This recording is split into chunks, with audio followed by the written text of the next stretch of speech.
ഈ വീഡിയോ നമ്മുടെ നടൻ സുരേഷ് ഗോപിയെക്കുറിച്ചും അദ്ദേഹത്തിൻ്റെ ചില ഫലിതങ്ങളെക്കുറിച്ചുമാണ്. പക്ഷെ അത് പറയുന്നതിന് മുമ്പ് ഞാൻ നിങ്ങളോട് ശ്രദ്ധ ക്ഷണിക്കുന്നത് ഒരു പഴയ സിനിമയിലേക്കാണ്, അതിൻ്റെ കഥയിലെയും കഥാപാത്രങ്ങളിലേക്കുമാണ്. ആ സിനിമയുടെ പേര് ഗുരു എന്ന് പറയുന്ന സിനിമയാണ്. രാജീവ് അഞ്ചൽ എടുത്തിട്ടുള്ളതാണ്. 1997 പുറത്തിറങ്ങിയിട്ടുള്ളൊരു സിനിമയാണ്. ആ 97 പുറത്തിറങ്ങിയിട്ടുള്ള സിനിമയുടെ ഒരു കഥ എന്ന് പറയുന്നത്, അതിലൊരു സാങ്കല്പികമായിട്ടുള്ള പഴമുണ്ട്. ആ പഴത്തിൻ്റെ പേര് ഇലാമ പഴം എന്നാണ്. അപ്പോൾ അവിടെ ജനിച്ചു വീഴുന്ന കുട്ടികൾക്കെല്ലാവർക്കും തന്നെ ഇലാമ പഴത്തിൻ്റെ ഈ പറയുന്ന പോലെ ചാറാണ് ആദ്യം എന്നെ കൊടുക്കുന്നത്. അത് നല്ലതാണ് എന്ന് വിചാരിച്ചിട്ടാണ് പാവപ്പെട്ട ആളുകൾ കഴിക്കുന്നത്. അത് വളരെ സ്വീറ്റായിട്ടുള്ളൊരു സാധനമാണ്. അപ്പോൾ അത് കഴിക്കുമ്പോൾ തന്നെ ഇവർക്ക് അന്ധത ബാധിക്കുകയാണ് ചെയ്യുന്നത്. എന്ന് പറഞ്ഞാൽ യഥാർത്ഥത്തിൽ ആളുകളുടെ കണ്ണുകൾ അടിച്ചു പോകുന്ന പണിയാണ് ഈ ഇലാമ പഴം കൊടുക്കുന്നതിലൂടെ ഉണ്ടാകുന്നത്. അങ്ങനെ ആ രാജ്യത്തുള്ള മഹാഭൂരിപക്ഷം വരുന്ന എല്ലാ ജനങ്ങളും തന്നെ അന്ധരായിട്ടാണ് ജീവിച്ചു പോകുന്നത്. അപ്പോൾ അങ്ങനെ ആ അന്ധന്മാരുടെയൊക്കെ തന്നെ രാജ്യത്ത് ഒരു രാജാവുണ്ട്. അദ്ദേഹത്തിൻ്റെ പേര് വിജയാനന്ദ എന്നാണ്. ആക്സിഡൻ്റലിയോ യാദൃശ്ചികമായിട്ടോ ആണോ അതോ ദൈവത്തിൻ്റെ കളികളാണോ എന്ന് നമുക്കറിയില്ല. അതിൽ അഭിനയിച്ചേക്കുന്നത്, ആ രാജാവായിട്ട് അഭിനയിച്ചേക്കുന്നത് സുരേഷ് ഗോപിയാണ്. കാരണം അദ്ദേഹത്തിന് അധികം അഭിനയിക്കേണ്ടി വരാത്ത ഗംഭീരമായിട്ടുള്ളൊരു വേഷമാണിത്. കാരണം അദ്ദേഹത്തിൻ്റെ സ്വഭാവങ്ങളൊക്കെ വെച്ച്, മണ്ടത്തരങ്ങളൊക്കെ വെച്ച് വന്ന് തന്നെ അദ്ദേഹത്തിന് ആ രാജാവായിട്ട് അഭിനയിക്കാൻ എല്ലാ യോഗ്യതകളുമുണ്ട്. ഇത് സുരേഷ് ഗോപി ഈ പറയുന്ന ഒരു രാഷ്ട്രീയത്തിലേക്കൊക്കെ വരുന്നതിന് മുമ്പ് 97 എടുത്തിട്ടുള്ള സിനിമയാണ്. രാജീവ് അഞ്ചലിന് അന്ന് തന്നെ ഇത് മുൻകൂട്ടി കാണാൻ കഴിഞ്ഞിരുന്നു സുരേഷ് ഗോപിയുടെ ക്യാരക്ടർ എന്താവുമെന്നുള്ളത്.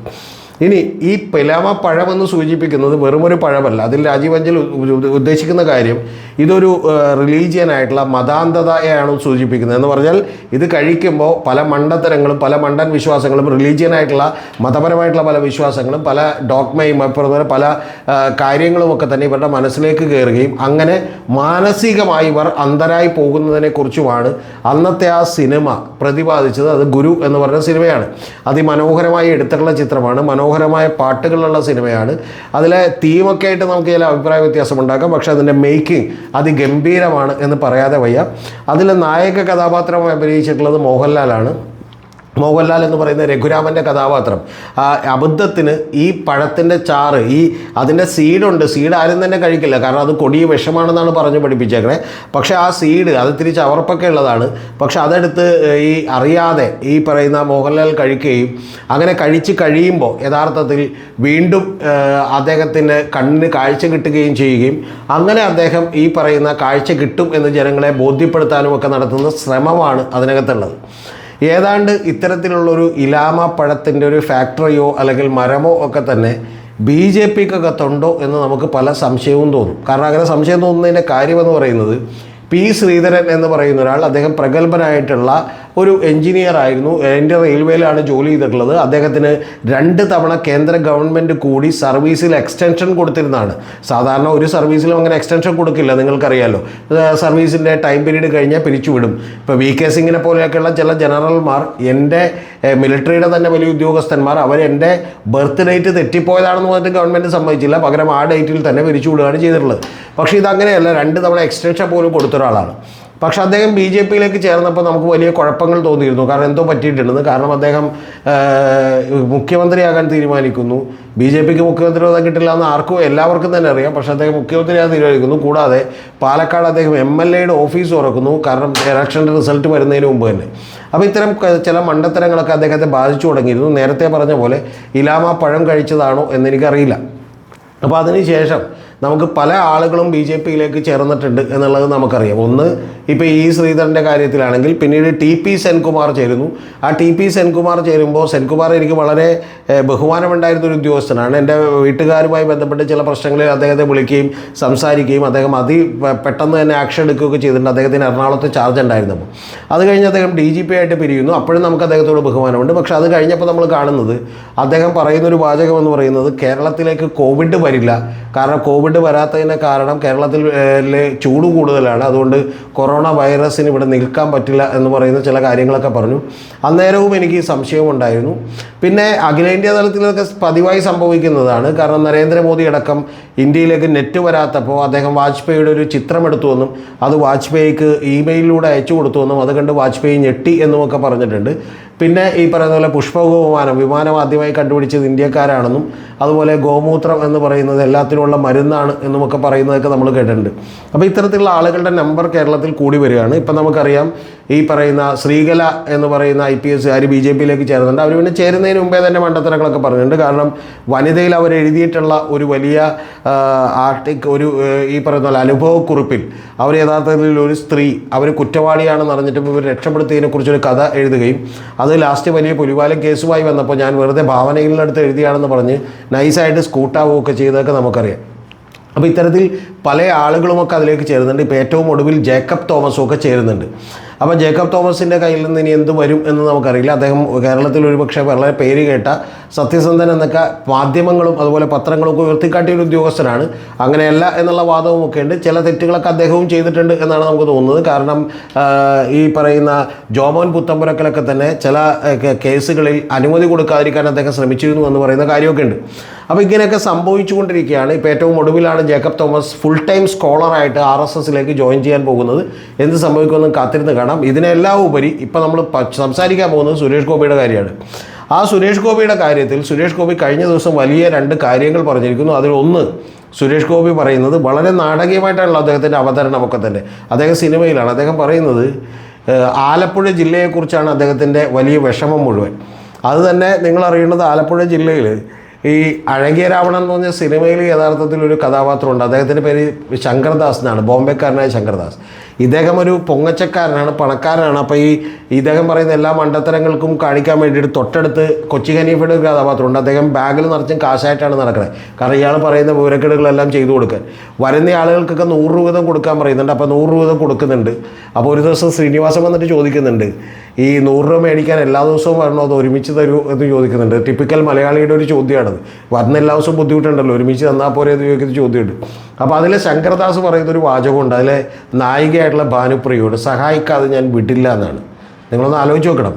കേരളം കണ്ട സിനിമകളിലെ ഏറ്റവും വലിയ നർമ്മമാണത്. ചില ഈ പറയുന്ന പോലെ ബുക്കുകളിലൊക്കെ നർമ്മം എന്ന് പറയുന്നൊരു കാര്യമുണ്ട്. അത് ബിറ്റല്ല, നമുക്ക് പെട്ടെന്ന് ചിരി വരില്ല, പക്ഷെ ആലോചിച്ചാൽ നമുക്ക് ചിരി വരും. അതുപോലെയുള്ള നർമ്മമുള്ളൊരു കഥാപാത്രമാണത്. അതിൽ പറയുന്നത് സഹായിക്കാതെ ഞാൻ വിടില്ല എന്നാണ്. അത് ഭാനുപ്രിയ പറയുന്നത് എന്നെ സഹായിക്കേണ്ട എന്നാണ്, നിങ്ങളൊന്ന് പോയി തരുമെന്നാണ്. പക്ഷേ സഹായിക്കാതെ ഞാൻ വിടില്ല എന്നാണ് പറയുന്നത്. അതുപോലെ അദ്ദേഹം ഇപ്പോൾ ആലപ്പുഴയെ ഏറ്റെടുത്തേക്കാണ്. ആലപ്പുഴയിലേക്ക് എയിംസ് കൊണ്ടുവരും എന്നാണ് ഇയാൾ പറഞ്ഞുകൊണ്ടിരിക്കുന്നത്. അപ്പോൾ അതുമായി ബന്ധപ്പെട്ട് ഇയാൾ പറയുന്നൊരു വാചകം, ആലപ്പുഴ എന്ന് പറയുന്നൊരു ജില്ലയുടെ അവസ്ഥയെ കണ്ടിട്ട് പുള്ളിക്ക് വലിയ സങ്കടപ്പെടുകയാണ്. ആ സങ്കടപ്പെട്ടുകൊണ്ട് പുള്ളി പറയുന്നത് ആലപ്പുഴ എന്ന് പറയുന്നത് കേരളത്തിലെ ഏറ്റവും വലിയ ജില്ലയാണെന്നാണ്. ശ്രദ്ധിച്ചേക്കണം നിങ്ങൾ, ആലപ്പുഴ കേരളത്തിലെ ഏറ്റവും വലിയ ജില്ലയാണെന്നാണ്. രണ്ടാമത്തേത് പുള്ളിയുടെ അടുത്ത ആക്ഷനുണ്ട്, അത് ജനസാന്ദ്രതയുടെ കാര്യത്തിൽ മലപ്പുറമായിരിക്കും എന്നാണ്. മനസ്സിലായി? എന്നിട്ട് ആലപ്പുഴയുടെ കിടപ്പ് കണ്ടോ എന്നാണ് പറയുന്നത്. എന്ന് പറഞ്ഞാൽ ആലപ്പുഴയുടെ കിടപ്പ് പുള്ളി നോക്കിയപ്പോൾ പുള്ളിക്ക് വലിയ വിഷമം തോന്നി. എൻ്റെ പൊന്ന്, ഇതൊക്കെ കേട്ടിട്ട് കൈയടിക്കാനായിട്ട് കയ്യിൽ ചരടും കിട്ടിയ കുറേ പേർ അവിടെ നിന്ന് കൈയടിക്കുന്നുണ്ട്.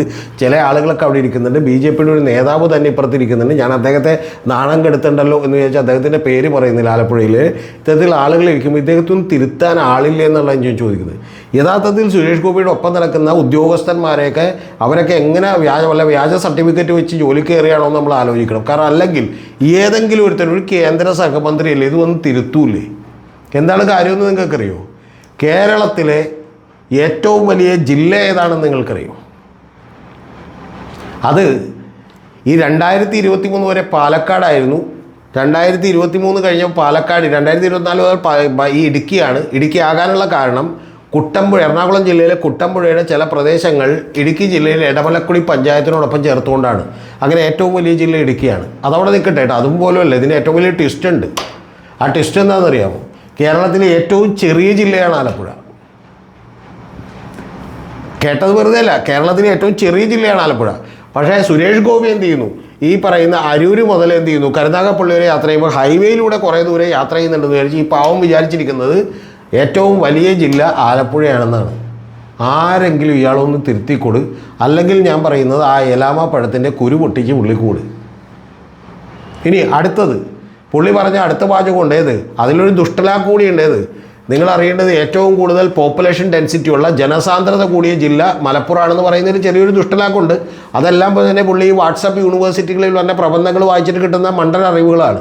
മനസ്സിലായി? ഇദ്ദേഹത്തിനൊക്കെ മെസ്സേജ് അയക്കുന്നവർ അങ്ങനെയുള്ളവരായിരിക്കുമല്ലോ, അറിവുകളാണ്. ഇതിൻ്റെ ആദ്യത്തെ ഏറ്റവും കൂടുതൽ ജനസാന്ദ്രതയുള്ള ജില്ല 2011 സെൻസസ് പ്രകാരം. 2011 സെൻസസ് എന്ന് പറയുമ്പോൾ നിങ്ങളാരും തെറ്റിദ്ധരിക്കരുത്. 2011 ശേഷം അത്തരത്തിൽ ഒരു ജനസംഖ്യ കണക്ക് ഇവിടെ എടുത്തിട്ടില്ല. 11 ശേഷം മനസ്സിലായി, അത് നടത്താൻ പോണേ ഉള്ളൂ. അപ്പോൾ 2011 ശേഷം സെൻസസ് എടുക്കാത്ത, പിന്നെ സുരേഷ് ഗോപിന് ഒറ്റയ്ക്ക് വല്ല സെൻസസ് എടുത്തുവെന്ന് എനിക്കറിയില്ല. അദ്ദേഹം പറയുന്നത് മണ്ടത്തരപാട്. ഇതിൻ്റെ ആദ്യത്തെ ജില്ല ഏതാണെന്നറിയോ? ട്രിവാൻഡ്രമാണ്. ഒന്നാമത്തെ ജില്ല തിരുവനന്തപുരമാണ് ജനസാന്ദ്രത. രണ്ടാമത്തെ ജില്ല ഏതാണെന്നറിയോ? അതാണ് അടുത്ത ഏറ്റവും വലിയ ട്വിസ്റ്റ്. അത് ആലപ്പുഴയാണ്. ജനസാന്ദ്രത ഏറ്റവും കൂടിയ രണ്ടാമത്തെ ജില്ല ആലപ്പുഴയാണ്.